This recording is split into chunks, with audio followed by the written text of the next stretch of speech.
5:30 time will soon run out for a dozen communities that haven't adopted the changes required by the MBTA Communities laws. They have roughly 2 months to adopt these changes or face problems with the state. As WBZ's Paula Ebben explains, every community along the T is unique, and the holdouts have different reasons for pushing back.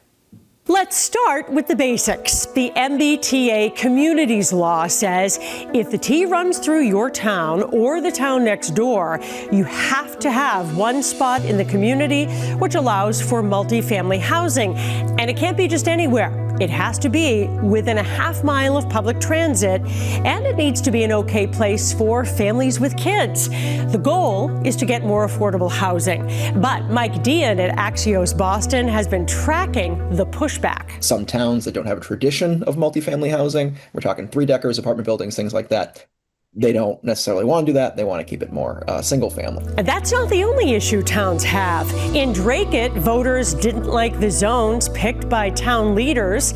People in Winthrop, their town's already crowded enough. And Middleborough worried about the state calling the shots. Who knows better what makes sense in Middleborough? Middleborough residents or the state? That's James McGrail, the town manager in Middleborough. His town is in compliance now, but it took a court fight and negotiations brokered by the town's senator, representative, and the lieutenant governor.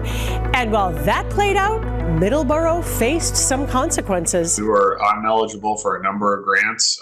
There was a $1 million MassWorks grant, then it was rescinded. A lot of subsidies that flow into municipalities for for housing, for public housing, for affordable housing, things like that. That spigot can be turned off. That's the carrot and the stick of the MBTA Communities Act. As for the towns that are already in compliance, they're starting to see some of the benefits. It's actually working. Greg Riebman is the president and CEO of the Charles River Regional Chamber. He says this law kickstarted a project in Needham. This building has been empty for years. They've tried in a long time to do something there, and now it's moving forward will be almost 200 homes for people.